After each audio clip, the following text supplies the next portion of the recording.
সংসারে কাজ করার পাশাপাশি আমার শাশুড়িরা বাড়ির আঙিনায় হাঁস মুরগি ও তাদের ডিম বিক্রি করে মাসে কত টাকা ইনকাম করে বলতে পারবেন? গ্রামের বাড়িতে হাঁস মুরগি গবাদি পশুপালন করা ছাড়াও এমন অনেক কাজ আছে যার মাধ্যমে গ্রামের মানুষগুলো তাদের সংসার চালানোর পাশাপাশি এক্সট্রা ইনকাম করে থাকে। আসসালামু আলাইকুম এভরিওয়ান, কেমন আছেন সবাই? গ্রামের ভিডিওগুলো আপনারা খুব বেশি পছন্দ করছেন, তাই আমিও বেশি বেশি শেয়ার করতে আগ্রহী হয়ে উঠছি। গ্রামের মানুষরা বাড়ির আঙিনায় বিভিন্ন ধরনের গবাদি পশু পালন করা ছাড়াও আবাদি জমির ফসলে ধান, পাট, গম, পেঁয়াজ সহ অনেক ফসল ফলিয়ে নিজেদের সংসার প্রয়োজনীয় চাহিদা মিটিয়েও সেগুলো বিক্রি করে মাসে প্রায় অনেক টাকাই ইনকাম করে। আমার এই চাচি শাশুড়ি তার বাড়ির আঙিনাতে বিভিন্ন সাইজের এই মুরগিগুলো উঠিয়ে লালন পালন করেন।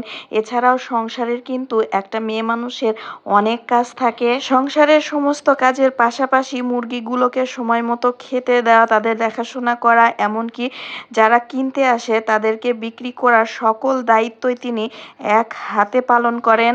দেখতে তেমন কিছু না মনে হলেও এটা কিন্তু অনেক পরিশ্রমের একটা কাজ, যেটা আমি আমার বিয়ের পর থেকে আমার শাশুড়িকে দেখে আসছি। তিনি একাই এক হাতে সব মুরগি এভাবে দেখাশোনা করে বিজনেসটা পরিচালনা করছেন। গ্রামের ভিতরে এমন একটা খামার থাকায় অনেকেই দেখা যায় বাজার পর্যন্ত না গিয়ে এখান থেকে মুরগি কিনে নিয়ে যায়। এমনকি আমাদের বাড়ির কোনো মুরগি দরকার হলেও আমরা আমার এই চাচি শাশুড়ির এখান থেকেই মুরগি কিনে নিয়ে যাই। 2-3 রকমের আলাদা আলাদা খামার থাকায় আমার চাচি শাশুড়ি কিন্তু বিভিন্ন জায়গায় বিভিন্ন সাইজের মুরগি পালন করেন। যেমন এগুলো হলো মুরগির বাচ্চা, এগুলো যখন বড় হবে তখন তিনি আবার এগুলোকে কেজি দরে বিক্রি করে দিবেন। প্রতিদিনই কোনো না কোনো বাড়ির চাহিদার জন্য, এমনকি বড় কোনো অনুষ্ঠানের জন্য গ্রামে কোনো মুরগির দরকার হলেই তারা এখানে এসে মুরগি কিনে নিয়ে যায় কেজিতে দর করে। অনেকদিন পরে শখ করে তাই শাশুড়ির খামারের মুরগিগুলোকে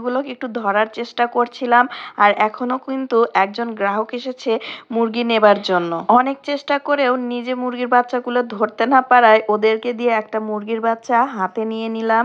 বাচ্চা মুরগিগুলোর পাশে আবার বড় সাইজের মুরগি, মানে যারা কিনা ডিম দেয়, সেই মুরগিগুলো আমার শাশুড়ি রেখেছেন। এই মাত্র ওই মুরগিটা ডিম পেড়ে উঠে গেল। গ্রামে ছাড়া কিন্তু এই ধরনের দৃশ্য দেখা কখনোই সম্ভব না।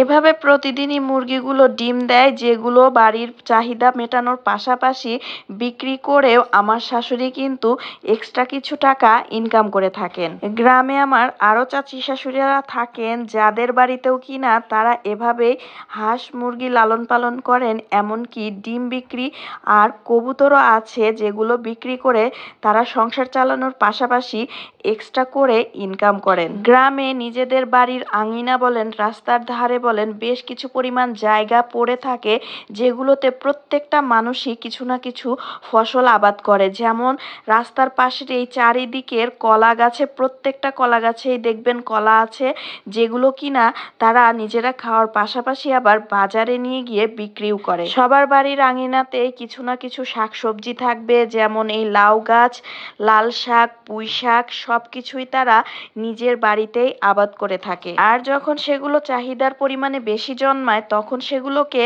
তারা বাজারে বা হাটে গিয়ে বিক্রি করে সেখান থেকেও টাকা ইনকাম করে। আমার এই চাচি শাশুড়ির বাড়িতেও বেশ পরিমাণে খোলা জায়গা আছে, যেখানে তিনি দেশি সোনালী অনেক সাইজের মুরগি এভাবে লালন পালন করছেন। কেউ কেউ ছোট সাইজের বাচ্চা কিনে নিয়ে এসে লালন পালন করে, তবে বেশিরভাগ বাড়ির আঙিনায় যারা শখ করে হাঁস মুরগি লালন পালন করে তারা দেখা যায় মুরগির ডিম ব্যবহার করে সেগুলোকে ফুটিয়ে ছোট থেকে লালন পালন করে বড় করে এবং খায় বা বিক্রি করে।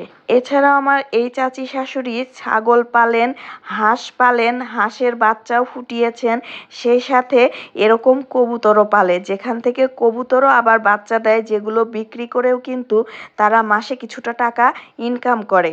আসলে যারা গ্রামে থাকেন তাদের গ্রামে কিন্তু হাঁস মুরগি গরু ছাগল পালন করার জন্য এমন খোলা অনেকটা পরিমাণে করে জায়গা থাকে, যার কারণে গবাদি হাঁস মুরগি লালন পালন করা যেমন খুব সহজ সহজ হয়ে যায়। এছাড়াও মাসে এক্সট্রা কিছু টাকা ইনকাম করে কিন্তু তারা সংসারটা খুব ভালোভাবেই চালাতে পারে। শুধু মুরগিই না, হাঁসের থেকেও কিন্তু অনেক পরিমাণে ডিম পাওয়া যায়। আর বর্তমানে হাঁস আর মুরগির দেশি ডিমের কিন্তু প্রচুর দাম, যেগুলো বিক্রি করে কিন্তু তারা বেশ ভালো পরিমাণে টাকাই ইনকাম করে। আজকের ভিডিওটা এই পর্যন্তই। ভালো লাগলে অবশ্যই লাইক, কমেন্ট, শেয়ার করুন। সবাই ভালো থাকবেন, সুস্থ থাকবেন। আল্লাহ হাফেজ।